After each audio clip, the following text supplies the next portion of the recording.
السلام علیکم ورحمۃ اللہ وبرکاتہ۔ محترم سامعین، ہندی کی مدد سے اگر اردو پڑھنا ہے تو میں اس لیے یہ پہلا پیج یہ اور یہ دوسرا جو ہے میں نے یہاں سے یہاں تک دکھا دیا۔ آپ لوگ ویڈیو روک کر کے اس میں ہندی اس کا دیکھ لیجئے گا کون سے حرف سے کیا ہوتا ہے۔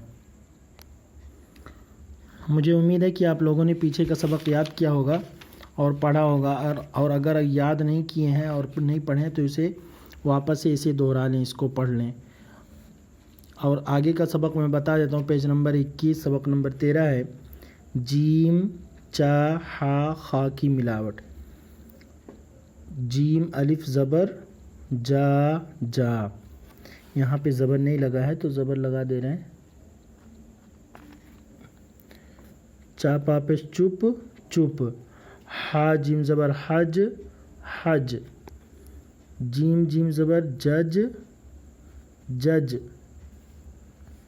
ہا دال زبر حد حد، چارا زبر چر چر، خاسین زبر خس خس، خاطا زبر خط خط، چا کاف زبر چک چک، ہا قاف زبر حق حق، ہا لام زبر حل حل، چا لام زبر چل چل، خا میم زبر خم خم، چا نون پیش چن چن، جیم وا پیش جو جو، جیم یا زیر جی جی، یہ یہاں پہ بھی زیر لگا دینا ہے۔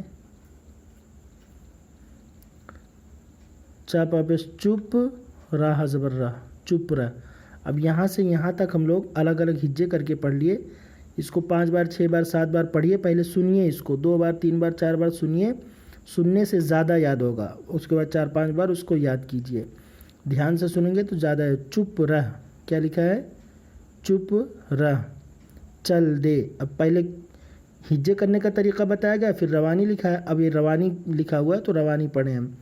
چپ، چا پا پیش چپ، راہ زبر راہ، چپ راہ، چا کو پا میں ملائے تو چپ ہو گیا، را کو ہا میں ملائے تو راہ ہو گیا، چپ راہ، چل دے چل دے، حد حد پر آ حد پر آ، چٹ جا چٹ جا، جاؤ چن، جیم وا زبر جو، چا نون پیش چن، جاؤ چن۔ ایسے ہی زبر زیر پیش لگا کے پڑھنا پڑے گا ہمیں۔ خط دے خط دے۔ تو محترم سامعین، اس کے پہلے میں سبق زیادہ دے رہا تھا، لیکن مجھے ایسا محسوس ہوا کہ سبق زیادہ ہو جا رہا ہے، اسی لیے میں سبق کو کم دے رہا ہوں۔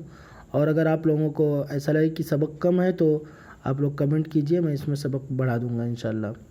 اور آپ لوگ دعا میں یاد رکھیے اور اس سبق کو یاد کیجئے، پہلے سنیے 2 بار 3 بار 4 بار 5 بار، دھیان سے سنیے کون سا حرف کہاں سے کیا کیا پڑھا جا رہا ہے، کون سا کیا ہے، اور اس کے بعد آواز کو بند کر کے چاہے موبائل میں پڑھیے، اور اگر کتاب ہے تو کتاب میں پڑھیے۔